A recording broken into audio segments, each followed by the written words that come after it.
Ketika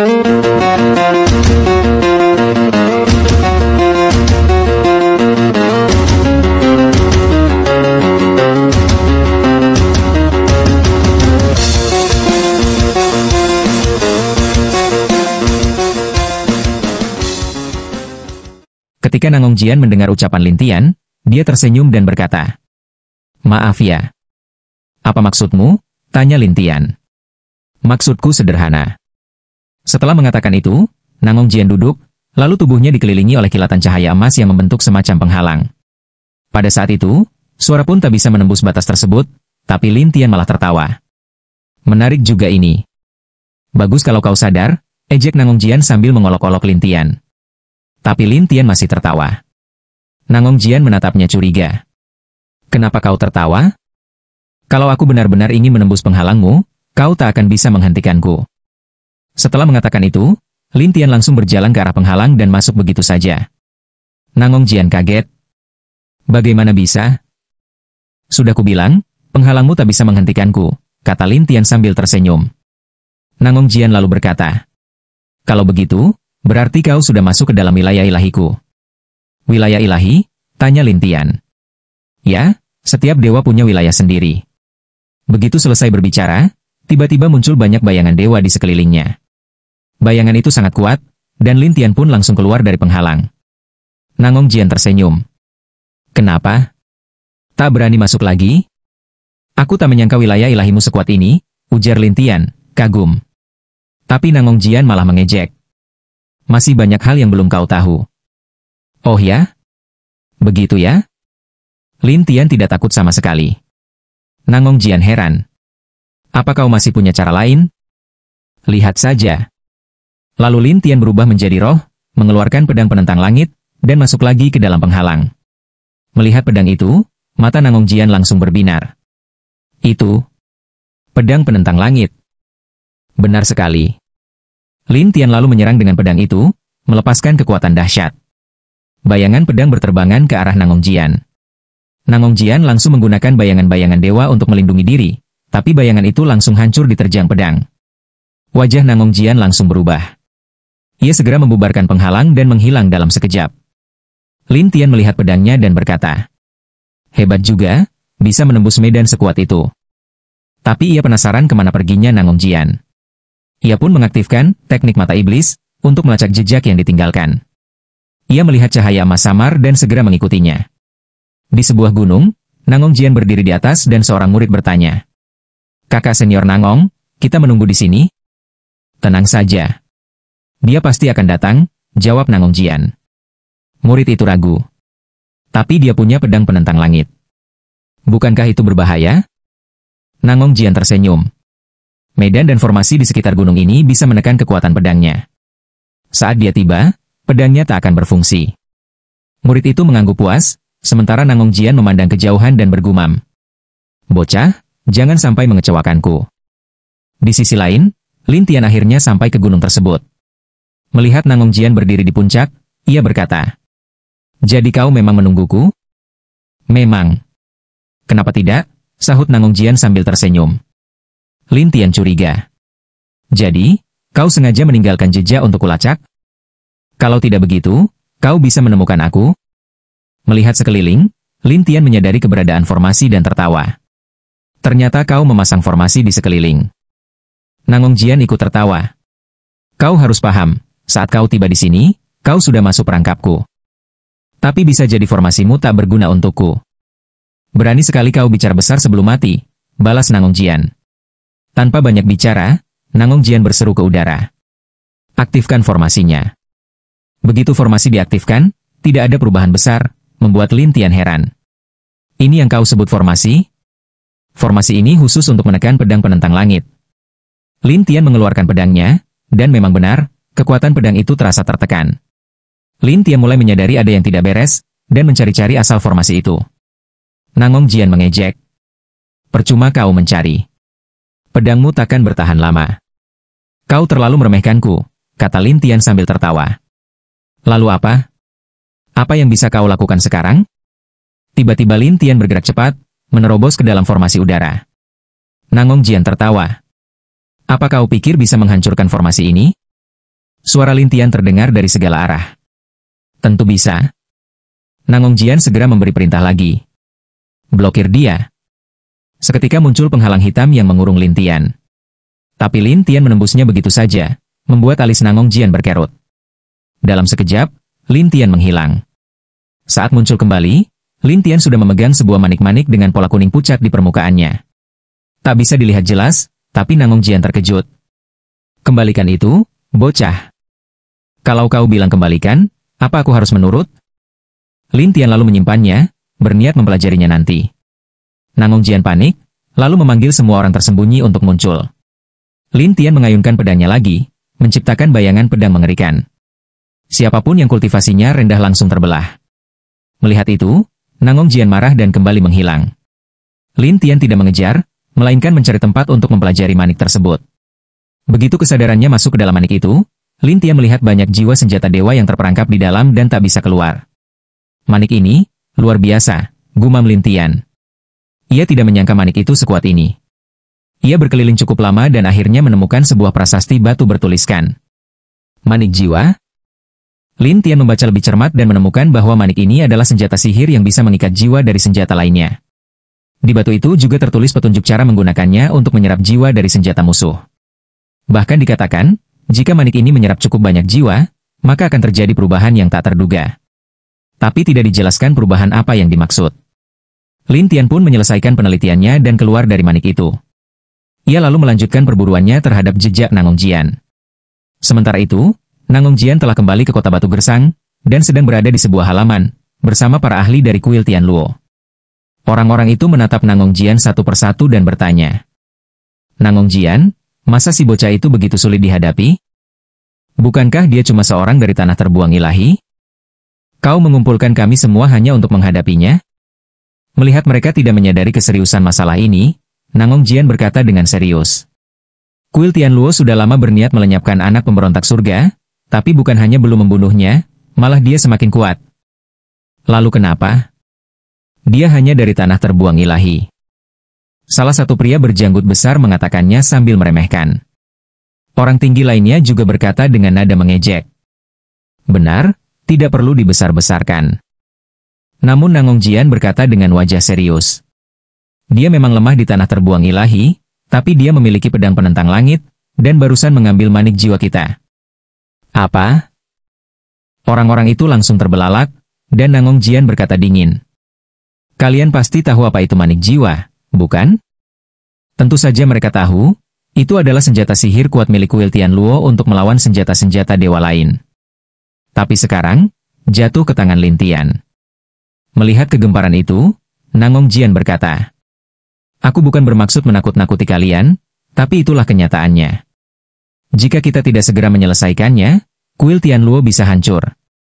Mereka mulai sadar betapa berbahayanya Lin Tian, dan satu persatu mulai cemas dan tak tahu harus berbuat apa. Nangong Jian menatap mereka. "Dia pasti akan segera datang mencariku. Jadi, kalian nanti harus bekerja sama denganku." "Katakan, bagaimana caranya?" tanya si berjanggut penasaran. Yang lainnya juga menatap Nangong Jian. Mata Nangong Jian berkilat aneh. "Aktifkan formasi Tianluo." "Apa?" Semua orang terkejut. Tapi Nangong Jian mendesak, "Tidak ada waktu lagi, cepat." Mereka pun langsung bubar, lalu duduk di posisi masing-masing dan menghilang satu persatu. 1 jam kemudian, Lin Tian tiba di halaman dan melihat banyak jejak, tapi tak ada seorang pun di sana, membuatnya curiga. Aneh, kemana mereka pergi? Lin Tian lalu mengaktifkan teknik mata iblis, tetapi tetap tidak menemukan apapun. Saat itu, sebuah bayangan tiba-tiba muncul dari belakang, menyerangnya dan menghilang dengan cepat. Lin Tian terkena serangan, merasa nyeri, tapi tidak sampai terluka parah, dan langsung berubah menjadi roh. "Jangan coba-coba melawan," suara Nangong Jian terdengar dari kegelapan sambil tertawa. "Kau sembunyi di mana?" tanya Lin Tian. "Ini adalah formasi Tianluo, formasi rahasia dari kuil Tianluo. Setelah diaktifkan, kau tak bisa menemukan kami, tapi kami bisa menyerang sesuka hati. Kalau mau melawan, silakan." Mendengar ini, Lin Tian tersenyum. "Aku dalam bentuk roh sekarang, kalian tidak mudah melukaiku." Ia pun mengaktifkan Zirai Dewa Pelindung. Melihat Lin Tian masih ingin melawan, Nangong Jian mengejek. Kau pikir itu akan berguna? Kau pikir tidak berguna? Balas Lin Tian. Tentu saja tidak, kata Nangong Jian yakin. Tapi Lin Tian hanya berkata, belum tentu. Oh ya? Mari kita lihat.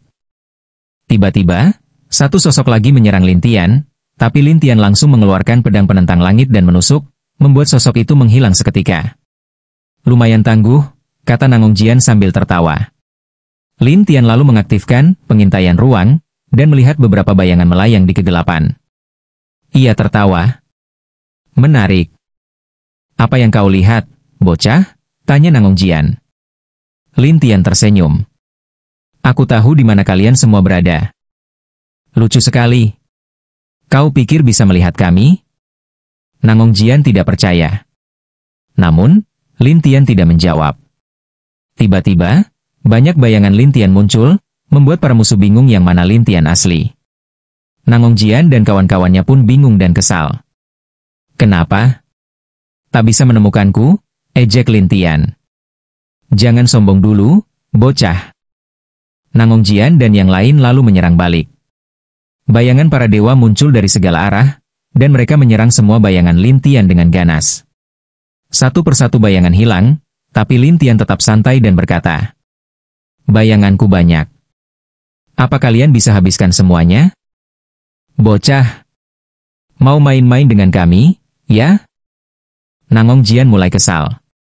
Tergantung kalian, jawab Lin Tian santai. HMPH. Jangan terlalu sombong. Lin Tian yang bersembunyi di antara bayangannya sendiri, tiba-tiba menggunakan gerakan roh seketika. Mereka tidak tahu Lin Tian berada di mana. Saat muncul kembali, Lin Tian ada di belakang salah satu musuh dan langsung menusuk dengan pedang penentang langit. Terdengar jeritan, lalu Lin Tian menghilang lagi. Yang lain jadi takut.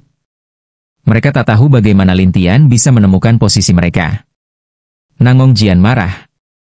Bocah. Sudah kubilang, aku tahu posisi kalian. Nangong Jian tidak terima dan berkata, kau tidak akan bisa membuatku takut. Tak takut? Baiklah, aku tidak akan segan-segan lagi. Lin Tian pun terus menyerang, dan satu persatu musuh terbunuh. Sisanya panik dan mulai berdiskusi apakah mereka harus mundur. Tapi Nangong Jian tidak mau menyerah. Kalau kali ini kita biarkan dia lolos, akan lebih sulit mengejarnya nanti. Meski begitu, mereka menyarankan Nangong Jian untuk mencari bantuan yang lebih kuat. Akhirnya, mereka semua menghilang satu persatu, dan tinggal Nangong Jian sendiri dalam formasi. Saat itu, posisi Nangong Jian terungkap, dan Lin Tian tersenyum. Apa? Yang lain sudah kabur? Bagaimana kau tahu posisiku? Nangong Jian bertanya dengan kesal. Kau mau tahu? Lin Tian tersenyum mengejek. Tentu saja. Lin Tian menghela napas. Masa aku harus memberitahumu? Mendengarnya, Nangong Jian marah dan ingin kabur, tapi Lin Tian berkata, kau lari kemanapun, aku bisa menemukanmu. Lucu sekali. Setelah berkata begitu, Nangong Jian kabur, dan Lin Tian mengejarnya. Mereka terus terbang selama berhari-hari. Akhirnya, Nangong Jian memasuki hutan gelap, di mana semua pepohonan berwarna hitam dan suasananya sangat aneh. Saat Lin Tian tiba, ia melihat sekeliling dan bergumam. Hutan ini aneh sekali. Sementara itu, Nangong Jian bersembunyi dalam gelap dan berkata pada dirinya sendiri.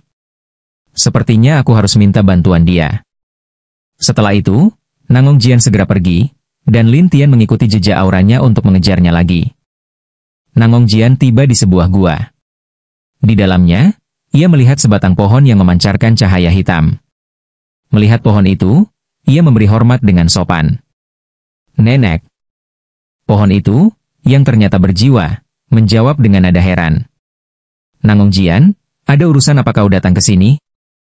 Nangong Jian ragu sejenak lalu berkata, karena kemunculan anak penentang langit, aku benar-benar kesulitan. Jadi, aku menuntunnya ke wilayahmu. Kuharap kau bisa membantuku. Anak penentang langit? Pohon itu, si nenek, terlihat ragu. Ya. Dia sangat sulit dihadapi, kata Nangong Jian. Mendengar itu, sosok di dalam pohon berpikir sejenak, lalu berkata, "Baiklah. Aku akan melihat seperti apa wujud anak penentang langit itu." Usai berbicara, cahaya di batang pohon berkilat dan sosok sang nenek menghilang. Nangong Jian bergumam pada dirinya sendiri. Seharusnya sebentar lagi terjadi perubahan. Di bagian hutan lain, Lin Tian merasakan pepohonan di sekitarnya tiba-tiba bergerak dan berpindah posisi. Apa yang terjadi? Gumam Lin Tian heran. Suara perempuan terdengar dari balik pepohonan gelap. "Bocah, siapa yang kau cari?" Lin Tian tak menyangka ada orang lain di tempat itu. "Kau juga orang kuil Tian Luo?" "Bukan," ujar suara itu. "Kalau begitu, jangan ganggu aku," kata Lin Tian tanpa menoleh. Sang suara tertawa pelan. "Tahukah kau siapa aku?" "Tak tertarik," jawab Lin Tian datar. "Namaku Nenek Pohon, orang biasa memanggilku Iblis Pohon Tua, meski aku sebenarnya dulu manusia," lanjutnya sambil tertawa. Lin Tian bertanya, "Apa maumu?" "Nangong Jian itu cucuku. Ia memohon bantuanku. Jadi, aku harus menyelamatkannya, bukan?" kata Nenek Pohon ringan. "Begitukah? Kalau begitu, aku takkan sungkan," balas Lin Tian. "Takkan sungkan? Memangnya kau bisa menemukan aku?" Nenek Pohon kembali tertawa, jelas meremehkannya. Lin Tian segera mengaktifkan teknik mata ilahi dan menelusuri aura di hutan. Tak lama kemudian ia berhasil menemukan lokasi nenek, yang ternyata bersembunyi di balik salah satu pohon. Begitu Lin Tian melangkah mendekat, nenek terkejut. "Kau benar-benar menemukanku? Bagaimana menurutmu?" jawab Lin Tian. Nenek pohon pun menampakkan wujud aslinya, sebatang pohon hitam, lalu tertawa. "Menarik. Di mana Nangong Jian?" tanya Lin Tian sambil menatapnya.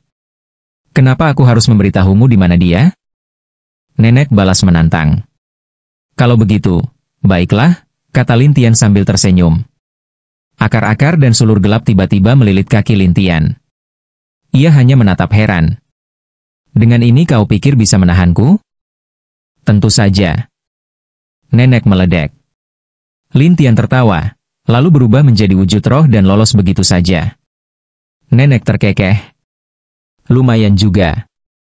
Lin Tian kemudian mengeluarkan mantra, Buddha penghantu jiwa. Mendengar suara itu, nenek mengernyit. Ia mulai merasa ada yang aneh. Kehadiran kekuatan tersebut membuat nenek buru-buru menghilang dari tempat semula. "Apa? Kabur begitu saja?" seru Lin Tian sambil tertawa. Suara nenek bergema di kegelapan. "Bocah, ini wilayahku. Nanti juga kau tahu betapa menakutkannya tempat ini." Detik berikutnya, seluruh hutan berubah jadi penghalang hitam yang dipenuhi sulur dan akar. Lin Tian, meski berada dalam bentuk roh, kesulitan bergerak karena ruangnya menyempit. Ketika mencoba terbang keluar, ia menabrak dinding energi tak terlihat. Tiba-tiba, sulur-sulur itu meledak serentak, guncangan hebat membuat Lin Tian nyaris pingsan. Beruntung tubuh rohnya punya kemampuan pulih cepat. Di luar penghalang, nenek pohon menertawakan kondisi Lin Tian. "Sehebat apapun jiwamu, di dalam bidangku kau tetap tak bisa lolos." Lin Tian tak menggubris, fokus memulihkan diri. Nenek mengira Lin Tian sudah sekarat, lalu memanggil Nangong Jian. Begitu melihat Lin Tian terbaring, Nangong Jian bersorak kegirangan. "Nenek, kau memang hebat." "Tentu saja. Kalau aku turun tangan, segalanya selesai," balas sang nenek. Nangong Jian memandangi Lin Tian di dalam penghalang dan berkata, "Bocah, ini kesempatan terakhirmu. Menyerahlah dan bergabunglah dengan kuil Tian Luo, semua urusan lama akan kami lupakan." Lin Tian membuka mata dan tersenyum. "Aku tidak pernah menyerah." "Oh, masih mau melawan?" Nangong Jian menyeringai. Lin Tian menempelkan telapak tangannya ke dinding penghalang. Nenek tak tahu apa yang dilakukan Lin Tian. Nangong Jian mengejek. "Penghalang nenek tak bisa kau hancurkan." Lin Tian diam. Namun beberapa detik kemudian, penghalang itu pecah berkeping-keping. "Apa? Penghalangku hancur?" Nenek terkejut. "Penghalang hanyalah kumpulan energi. Pecahkan energinya. Selesai," kata Lin Tian ringan. Nenek pun terkekeh. Kau membuka mataku, bocah. Lin Tian balas menatap. Kau juga. Sepertinya aku harus lebih serius, kata nenek. Ia pun memanggil penghalang hitam baru. Lin Tian sudah siap, ia mengeluarkan bayangan-bayangan dirinya untuk membingungkan lawan. Nenek jadi kebingungan membedakan mana tubuh asli. Bingung? Ya, ejek Lin Tian. Nangong Jian mulai panik. Nenek, apa ada cara membedakan tubuh aslinya? Sulit. Mendengar jawabannya, Nangong Jian cemas. Kalau begitu bagaimana? Kita mundur dulu, kata nenek. Ia lalu menarik Nangong Jian dan menghilang. Mereka muncul kembali di gua tempat nenek tinggal tadi. Nangong Jian bertanya. Apa kita bisa menyingkirkannya? Agak sulit, jawab nenek pelan. Nangong Jian tidak menyangka bahwa nenek pohon juga tidak mampu menghadapi Lin Tian. Ia mulai cemas. Kalau ini terus berlanjut, kita akan habis. Nenek pohon berpikir sejenak, lalu berkata. Begini saja, aku akan mencoba mengikat jiwanya. Dan kau, masuklah ke dalam ruang kesadarannya. Aku masuk ke ruang kesadarannya? Tanya Nangong Jian ragu. Ya. Masuk dan hancurkan kesadarannya, jelas sang nenek. Mendengarnya, Nangong Jian tampak khawatir. Aku takut kesadarannya terlalu kuat, aku tak bisa menekannya. Bawa ini. Nenek mengeluarkan sepotong kayu hitam. Apa ini? Tanya Nangong Jian penasaran. Itu namanya kayu jiwa hitam. Begitu menyatu dengan kesadaran seseorang, maka kesadarannya akan terperangkap.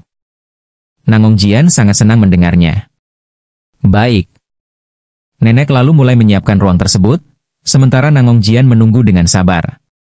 Beberapa saat kemudian, Lin Tian masuk ke tempat itu, dan ia langsung dikelilingi oleh kegelapan. Tapi Lin Tian segera menemukan nenek dan tersenyum. Kau pikir bisa menjebakku? Nenek membalas. Ini adalah ruang khusus yang aku ciptakan. Siapapun yang masuk, jiwanya akan terikat. Lin Tian tampak heran, dan benar saja, jiwanya langsung terikat oleh suatu kekuatan. Nenek tertawa. Kau akan tetap di sini bersamaku. Apa maksudmu? Tanya Lin Tian. Maksudku sederhana, ujar nenek. Setelah itu, Nangong Jian muncul dan langsung menyelinap masuk ke dalam kesadaran Lin Tian. Di dalam ruang kesadaran itu, Nangong Jian tersenyum. Kesadaranmu ini akan kuhancurkan. Ini ruang kesadaranku sendiri. Kau yakin tidak salah bicara? Salah bicara? Mana mungkin? Nangong Jian tertawa sombong, lalu mengeluarkan kayu jiwa hitam. Begitu kayu itu menyentuhnya, kesadaran Lin Tian langsung terikat. Ia merasa kesadarannya seakan dibekukan di tempat. Nangong Jian tertawa. Bagaimana? Nyaman, bukan? Lin Tian harus mengakui. Kau cukup kuat. Sebentar lagi, kesadaranmu akan sepenuhnya diserap kayu ini, dan kau akan tersegel selamanya, ujar Nangong Jian puas. Namun Lin Tian malah tersenyum, membuat Nangong Jian bingung. Kau tertawa apa? Aku tertawa karena kau bodoh. Aku bodoh? Nangong Jian mengira Lin Tian sudah tak berdaya. Tapi Lin Tian hanya berkata, keluar. Keluar? Nangong Jian kebingungan. Namun tiba-tiba, cahaya hitam menyelimuti tubuh Nangong Jian, lalu ia terjebak dalam gelembung.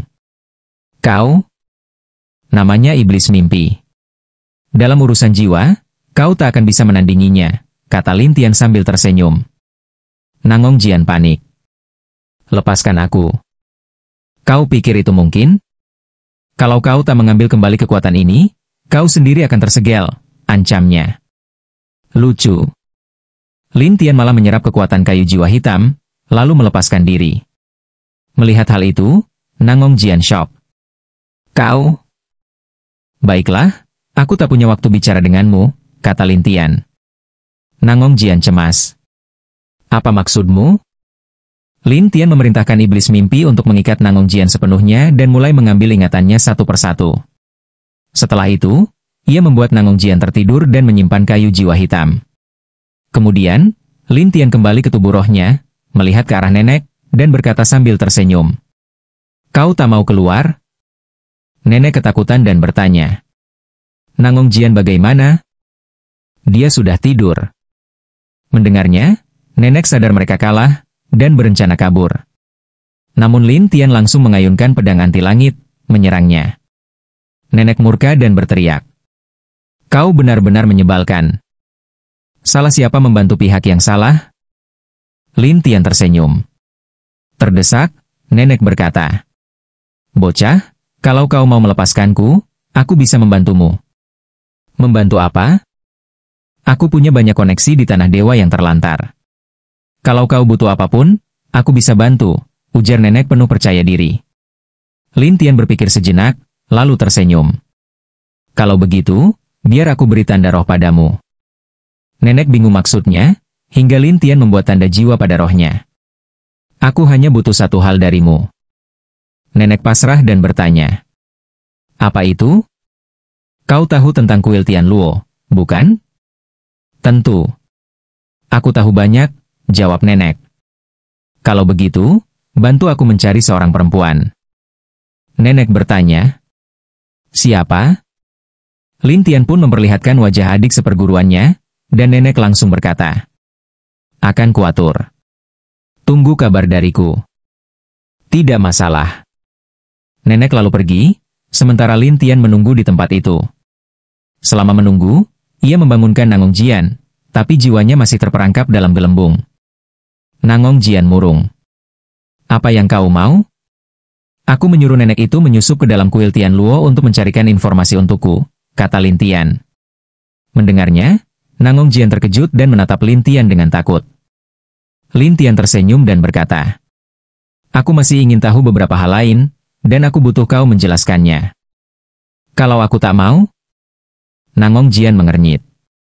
Kalau tidak, kau akan segera mati. Apa maksudmu? Maksudku, aku bisa membunuhmu kapan saja. Nangong Jian ketakutan dan akhirnya berkata, baik, tanya saja apa yang kau mau. Tentang aku. Tentang kau? Ya. Tentang aku sebagai anak penentang langit. Ceritakan padaku apa yang kau tahu. Kenapa? Tanya Nangong Jian. Karena aku kehilangan ingatanku. Aku butuh penjelasanmu untuk mengisi kekosongan itu. Tapi jangan coba-coba bohong, aku bisa melihat isi ingatanmu kapan saja, ujar Lin Tian dingin. Akhirnya, Nangong Jian menjawab. Namamu Lin Tian, anak penentang langit. Bertahun-tahun lalu, kuil Tian Luo Cha kami menerima surat rahasia bahwa kau berada di sebuah klan kecil di tanah dewa yang terlantar. Jadi kami mencarimu, dan saat itu, gurumu, pemimpin sektemu, mengorbankan diri untuk menyelamatkanmu dan bertarung melawan kami. Lin Tian mengecek ingatan Nangong Jian satu persatu untuk memastikan tidak ada kebohongan. Lanjutkan, perintah Lin Tian. Nangong Jian tak punya pilihan selain terus menjelaskan semuanya sesuai permintaan Lin Tian. Setelah beberapa saat, Lin Tian mendengar penjelasan dari pihak lawan, lalu ia pun terdiam dan tenggelam dalam pikirannya sendiri. Di sisi lain, Nangong Jian tampak gugup. Itu? Jadi, guruku juga ditangkap dan dipenjara oleh kalian? Lin Tian menatap Nangong Jian. Lalu ia bertanya. Di mana penjaranya? Aku tidak tahu pasti, Nangong Jian menjawab dengan cemas. Lin Tian kembali bertanya dengan nada curiga. Hei, Black Shura? Benar, jawab Nangong Jian cepat. Lin Tian pun bertanya lagi. Apa tingkat kultivasi dari Black Shura ini? Katanya sudah mencapai puncak tingkat dewa, itu tingkat yang sangat mengerikan. Nangong Jian menjelaskan. Mendengar itu, Lin Tian tidak bertanya lebih lanjut dan memilih menunggu nenek pohon kembali. Sesuai dengan perintah Lin Tian, nenek pohon kembali beberapa hari setelah pergi, dan langsung berkata dengan hormat saat bertemu Lin Tian. Tuanku. Bagaimana dengan beritanya? Tanya Lin Tian dengan serius. Ada. Aku sudah mendapatkan beritanya, jawab sang nenek. Oh. Katakanlah. Nenek menjelaskan secara rinci dan akhirnya berkata. Jika dugaanku benar, dia kemungkinan berada di tebing naga hitam, Heilongya. Tebing naga hitam? Ya. Salah satu tempat rahasia milik Tian Luo Cha untuk memenjarakan para tahanan. Dan aku juga sudah mendapatkan peta rutenya untukmu. Sambil berkata, sang nenek menyerahkan sebuah gambar peta. Setelah menerimanya, Lin Tian langsung berdiri dan berkata, "Aku akan berangkat sekarang.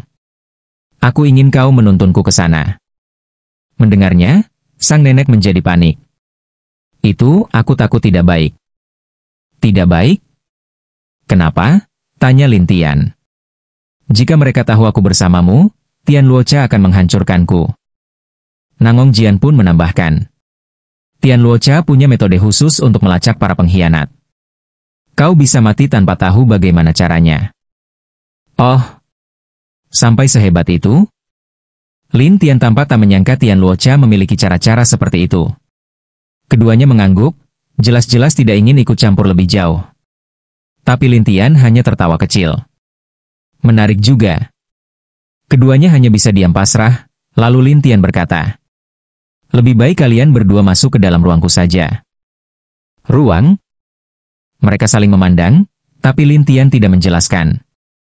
Ia hanya mengisyaratkan bahwa ia masih butuh mereka nanti.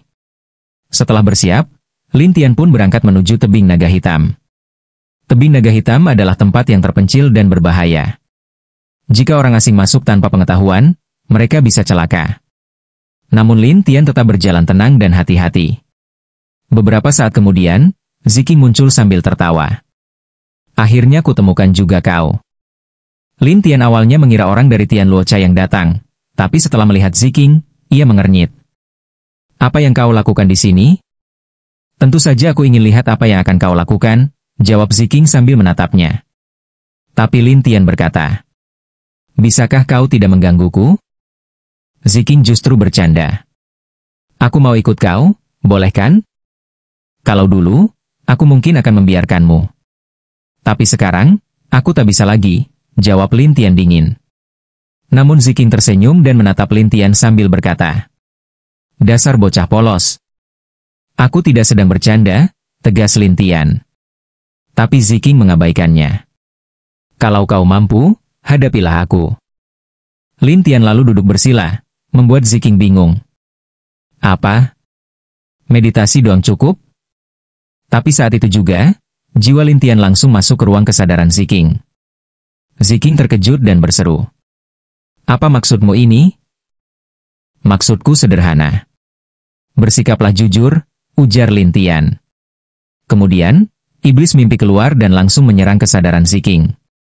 Ziking berteriak, "Itu cuma salah satu kesadaranku." "Oh, kau pikir bisa lari dari bagian kesadaran ini?" Lin Tian menyindir. "Tentu bisa," kata Ziking percaya diri. Namun Lin Tian hanya tertawa. Ziking pun bertanya heran, "Kenapa kau tertawa?" Tiba-tiba, kesadaran Ziking melemah dan jatuh tertidur. "Bajingan," maki Ziking sebelum kesadarannya hilang sepenuhnya. Setelah Ziking lenyap, Lin Tian keluar dari ruang kesadaran dengan perasaan aneh. "Aneh juga," gumamnya. Tapi yang penting, gangguan telah disingkirkan, dan Lin Tian melanjutkan perjalanannya menuju gunung di depan.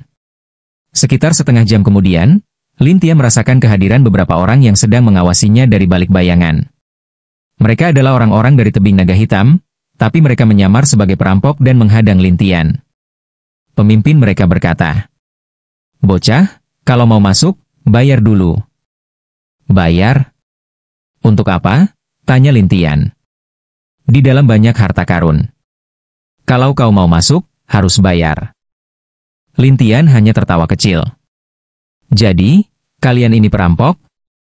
"Jangan omong kosong," bentak pemimpin itu. Tapi Lin Tian menatap mereka dingin.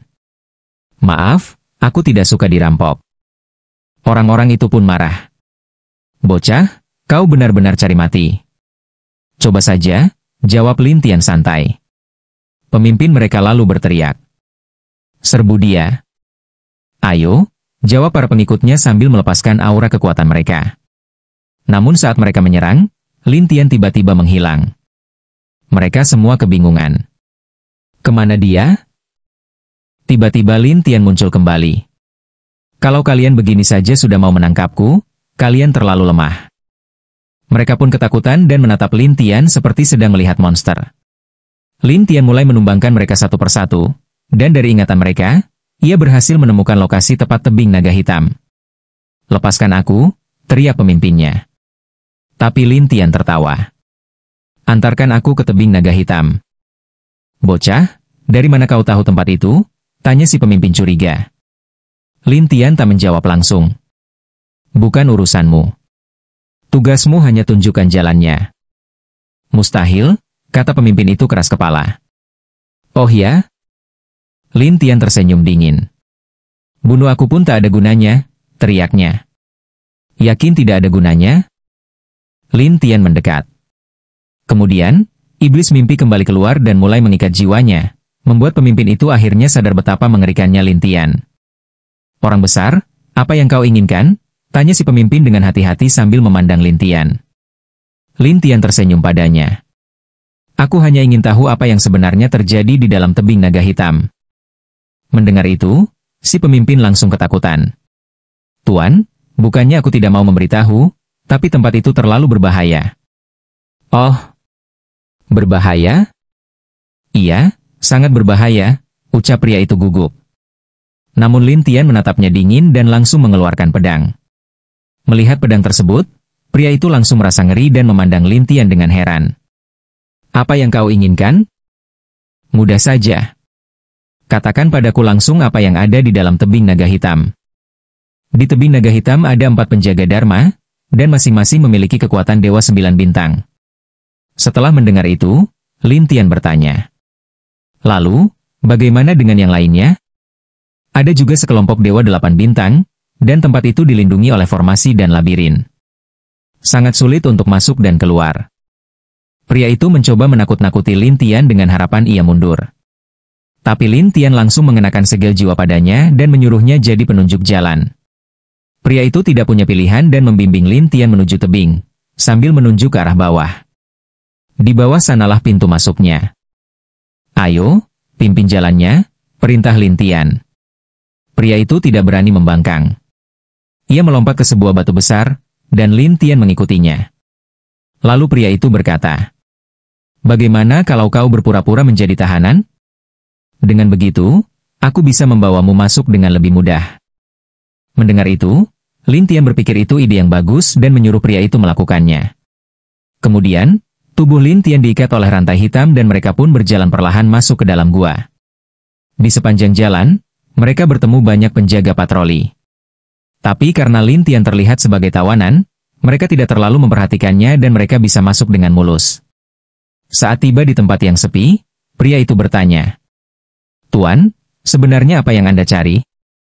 "Tempat para tahanan. Aku ingin melihat mereka."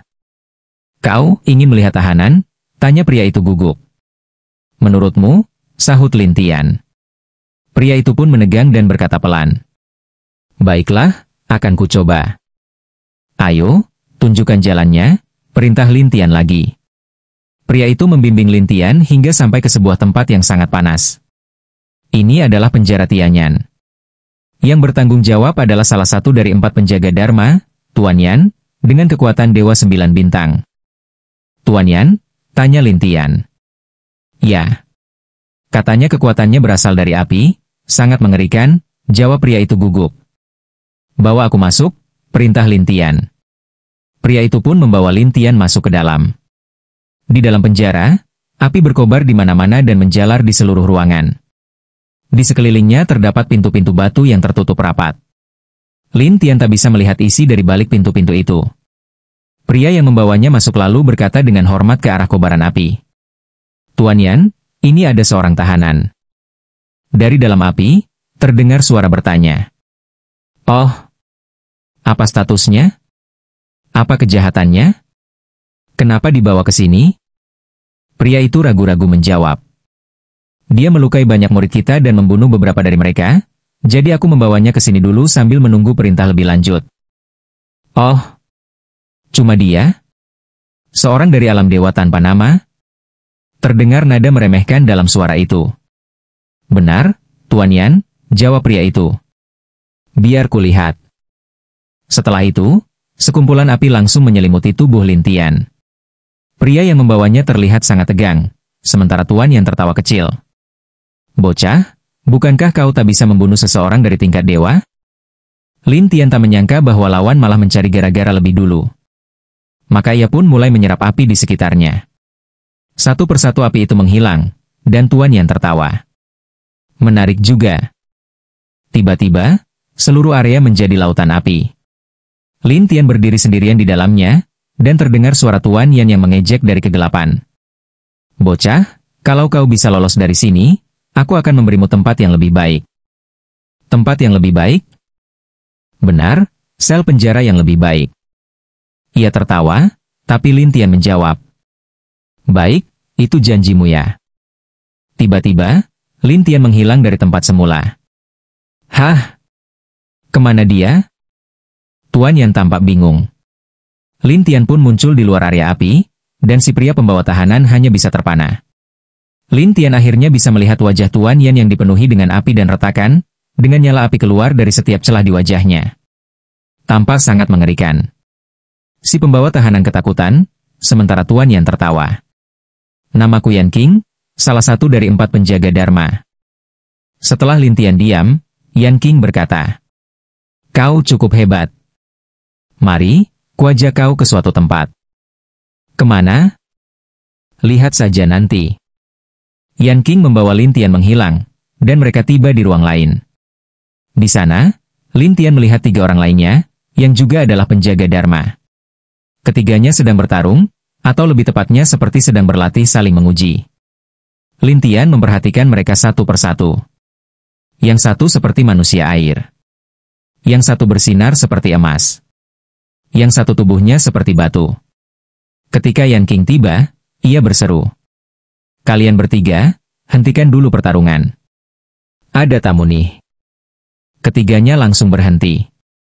Orang air itu berubah bentuk dan berkata, Yan tua, kau bawa orang luar ke sini?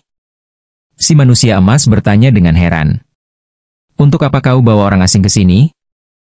Yang berbadan batu hanya memandang Lin Tian dengan penuh tanya. Yan King menjawab, dia ini dari alam dewa tanpa nama, tapi kemampuannya tidak sederhana. Gimana? Kalian mau main dengannya? Penjaga air mengejek. Kau cari gara-gara ya? Penjaga emas berkata. Buang-buang waktu saja. Penjaga bumi yang berdebu ikut berkata. Yan tua, kami tak ada waktu main-main. Yan King menatap Lin Tian dan berkata. Bocah, kalau kau tak ingin mati, tunjukkan kemampuanmu pada mereka. Kemampuanku? Tanya Lin Tian seolah polos. Yan King mengangguk. Ya, kemampuanmu lolos dari apiku tadi. Penjaga air mencibir. Yan tua, kau pikir dia bisa lolos dari apimu? Yan King menjawab yakin. Bisa. Tapi penjaga air tak percaya. Dia cuma dari dewa tanpa nama, mana mungkin? Kau pikir aku bodoh? Tambahnya. Yan King tertawa. Tak percaya? Baiklah, akan kutunjukkan. Ia kembali melepaskan api untuk menyelimuti Lin Tian. Tapi Lin Tian tetap tenang dan, di depan semua orang, keluar dari api dengan mudah. Ketiga penjaga lainnya langsung terbelalak tak percaya. Yan King pun tertawa bangga. Nah, lihat sendiri. Penjaga air berkata. Menarik juga. Penjaga emas memandang Lin Tian. Bocah, dari mana kau belajar kemampuan seperti itu? Penjaga bumi menimpali. Katakan padaku teknikmu itu. Kalau kau mau bilang, kami akan membiarkanmu pergi. Ya, waktunya habis. Bersambung ya bos. Besok kita lanjut lagi, oke?